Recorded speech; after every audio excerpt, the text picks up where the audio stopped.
ये हमारा fourth video है फंडामेंटल पे। आज हम पार्टनर्स कैपिटल अकाउंट डिस्कस करेंगे। सो पार्टनर्स कैपिटल अकाउंट हमारा मतलब इनफैक्ट हम लेजर बनाएंगे जो हमने 11th में बनाया था। अच्छी बात ये है कि हमारे को डेट में लिखना पड़ेगा और हम अलग अलग नहीं, हम इकट्ठा कॉलम्स बना के लेजर बना देंगे। हम अज्यूमिंग हमारे फर्म में 2 पार्टनर्स है, ए एंड बी, और मैं उनका बना रहा हूँ। पहले मैं फ्लक्चुएटिंग मेथड से कैपिटल अकाउंट बनाऊंगा, फिर मैं फिक्स से बना कर दिखाऊंगा। फ्लक्चुएटिंग में हमने सिर्फ कैपिटल अकाउंट बनाना है, there is only one capital account. And fixed में हम कैपिटल अकाउंट भी बनाएंगे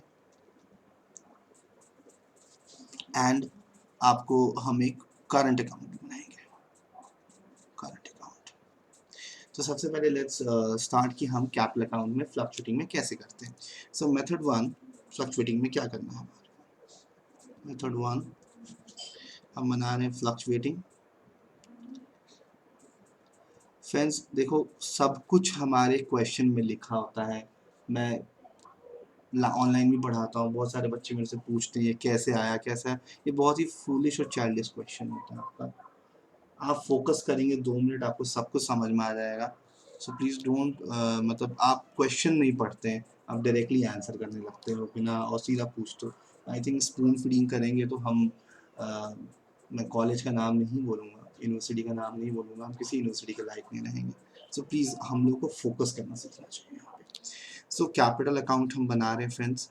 आई एम अज्यूमिंग हमारे सिर्फ 2 पार्टनर हैं, तो आप फॉर्मेट देखिए ध्यान से। मैं बिल्कुल लेजर ही बना रहा हूँ जो हमने लास्ट ईयर सीखा था। अब देखो बच्चे, मैं अज्यूम कर रहा हूँ कि मेरे पास 2 पार्टनर हैं मेरे फर्म में, ए और बी। ऑब्वियसली जब साल ख़त्म होता है सबको पता है, सब कुछ सब चाहते हैं कि भैया हमारा क्या प्रॉफिट है, मुझे क्या मिला क्या नहीं मिला। तभी तो हम सोचेंगे बिजनेस चलाएं कि ना चलाएं। तो उसके लिए हमें कैपिटल अकाउंट बनाना पड़ेगा, और कैपिटल अकाउंट का जो बैलेंस है लास्ट ईयर की तरह हम बैलेंस शीट में डालते हैं, बट इस चैप्टर में बैलेंस शीट नहीं बनाना, तो हम अभी तक इससे बचे हैं। सो यहाँ पर्टिकुलर्स लिखेंगे। हम डेट स्किप कर सकते हैं क्योंकि क्वेश्चन में डेट गिवन नहीं होता, हम स्किप कर सकते हैं।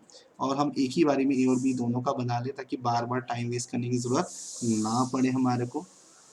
देखो, हम या तो न्यू बिजनेस भी हो सकता है, तो जनरली मैं, और या तो रनिंग बिजनेस। अगर रनिंग बिजनेस है तो आपके पास पहले से ही कैपिटल होगा, और जब पहले से ही कैपिटल होता है उसको हम टू बैलेंस बी डी। अब ये बी डी क्या होता है, ये रीड क्वेश्चन, वहाँ पर क्लियरली लिखा होगा A has capital 5 lakh, B has capital 10 lakh. तो जो लिखा होता है पहले से वो हम यहाँ पे लिख देंगे।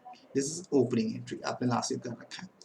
फिर फ्रेंड्स हम सबसे पहले देखो, एक बहुत इजी सा लॉजिक है जो पीएनएल एप्रोप्रिएशन के डेबिट में आता है, पार्टनर्स के क्रेडिट में आता है। जो पीएनएल एप्रोप्रिएशन के क्रेडिट में आता है, पार्टनर्स के डेबिट में आता है। बहुत इजी सा लॉजिक है, मैं आपको डायरेक्टली बता देता हूँ। सबसे पहले हम लिखेंगे बाई कैश। ये कैश बेटा मैंने इसलिए लिखा क्योंकि if there is any introduction of capital, अगर कोई पार्टनर सोच रहे नहीं यार हम लोग हमारा बिजनेस बड़ा करना और भी पैसा निकालते हैं, तो इंट्रोडक्शन ऑफ कैपिटल ये उसके लिए है, राइट। फिर अब हमारे को अगर किसी पार्टनर को IOC, that is interest in capital, हम डिस्कस कर चुके हैं लास्ट वीडियोस में। अगर आईओसी है तो हम यहाँ करेंगे। मैं एग्जाम में ज़रूरी नहीं है कि आप स्केल से ही बनाएं, आप कोशिश करें हाथ से ही आप सीधी लाइन खींच लें, आपका टाइम बच जाएगा क्योंकि कहीं ऐसे इंस्ट्रक्शन में लिखा नहीं। हाँ, बट नीड ज़रूर होना चाहिए, बिलीव दैट, नहीं तो मैं भी पेपर चेक नहीं कर पाऊंगा। सो आईओसी इज दिस, राइट।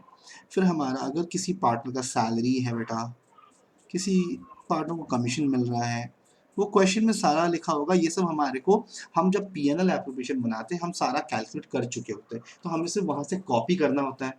आप दोबारा इसको कैलकुलेट नहीं करेंगे, राइट। ये ना मैं आपके क्वेश्चन भी करके दिखाऊंगा सो दैट कि आपको ये सब चीज़ें समझ में बेटर वे में आए। नेक्स्ट है सैलरी कमीशन, हमने डाल दिया। फिर हम डेबिट में बच्चे हम, हाँ, फिर अगर हमारा पीएनएल एप्रोप्रिएशन में प्रॉफिट हुआ है तो हम यहाँ पे पीएनएल एप्रोप्रिएशन लिखेंगे। बेटा देखो, या तो प्रॉफिट या तो लॉस होगा, अब जगह की कमी है, पीएनएल एप्रोप्रिएशन में इतना ऐसे लिख रहा हूँ। ब्रैकेट में मैं लिख रहा हूँ इफ प्रॉफिट, अगर प्रॉफिट है तो बेटा क्रेडिट साइड में आता है। जो चीज़ कैपिटल अकाउंट को बढ़ाती है वो सारा क्रेडिट साइड में आता है, और जो कैपिटल अकाउंट को कम करते हैं सारा डेबिट में आएगा, नहीं। अब हम डेबिट में लिखेंगे सबसे पहले, अगर आपने कुछ पैसा निकाला है ड्राइंग्स। देखो मेरा ड्राइंग्स जब भी मैं लिखता हूँ तो it is always out of profit. Question में आगे इसका बहुत इंपॉर्टेंस इस वर्ड का। ड्राइंग्स आउट ऑफ प्रॉफिट ये होता है कि मतलब हम निकाल रहे हैं वापस डाल देंगे पैसा। और एक होता है to cash, this is a permanent drawings, it is out of capital. कभी कभार किसी पार्टनर को लगता है कि उसका पैसा बिजनेस में बहुत ज़्यादा है, वो अपना पैसा निकाल लेता है, ये उस चीज़ के लिए है, राइट। उसके बाद ड्राइंग्स, अगर आप ड्राइंग्स है तो अब इंटरेस्ट ऑन ड्राइंग्स भी होगा आईओडी। मैं टिक डाल रहा हूँ कि ज़्यादातर दोनों में होता है, हो सकता है कि सैलरी सिर्फ एक पार्टनर को मिले तो एक ही में आप डालना, वो क्वेश्चन स्पेसिफिक होता है, बट मोस्ट प्रॉब्ली ये ऐसे ही हमें करना पड़ता है। आईओडी के बाद फिर अगर हमारा लॉस हुआ है तो, अगर हमारा लॉस हुआ है तो अगर हमारा लॉस हुआ है तो पी एन एल अप्रोप्रिएशन। अगर भाई हमारा लॉस हुआ है, ये पीएसआर में आप पी एन एल अप्रोप्रिएशन में आप कर चुके हो, तो कैसे आया, कहाँ आया, ये सब चीज़ें हमें पी एन एल अप्रोप्रिएशन से देख के, हमें बीडी क्वेश्चन से मिलता है, हमें कैश क्वेश्चन से मिलता है, आईओसी हमने पीएनएल एप्लीकेशन कैलकुलेट कर लिया, इनफैक्ट डेफिनेटली रेट लिखा होगा क्वेश्चन में, सैलरी कमीशन सब कुछ क्वेश्चन में लिखा होता है। तो ऐसा कुछ कोई चीज़ नहीं है कि जो मैं अपने मन से या आप भी अपने मन से कुछ लिख सको। सो डू रिफ्रेन, मतलब having these kind of doubts. आप कुछ क्वालिटी डाउट जरूर लेके आए, तो बहुत बेसिक डाउट होता है तो मतलब आप खुद सोचो आपका क्या इंप्रेशन है टीचर के सामने। टू बैलेंस सी डी, बेटा ये to balance C D is the balancing figure. अब बात आई सर इसको फ्लक्चुएटिंग क्यों बोलते हैं। देखो, हो सकता है कि ये जो बीडी, बैलेंस बीडी है, ये हमारे स्टार्टिंग कैपिटल ओपनिंग कैपिटल था, और बैलेंस सीडी ये हो सकता है सेम हो, बट इतने इतने सारे आइटम्स को ऐड करने के बाद, इतने सारे आइटम्स को माइनस करने के बाद डेफिनेटली चांसेस है कि भाई ये डिफरेंट आएगा ही आएगा, और ये डिफरेंट आएगा उसके लिए हम इसको बोलते हैं फ्लक्चुएटिंग कैपिटल, क्योंकि हमारा कैपिटल फ्लक्चुएट करेगा। ठीक है फ्रेंड्स, अब हम अगले क्लास में डिस्कस करेंगे फिक्स कैपिटल अगले वीडियोस में। Thank you.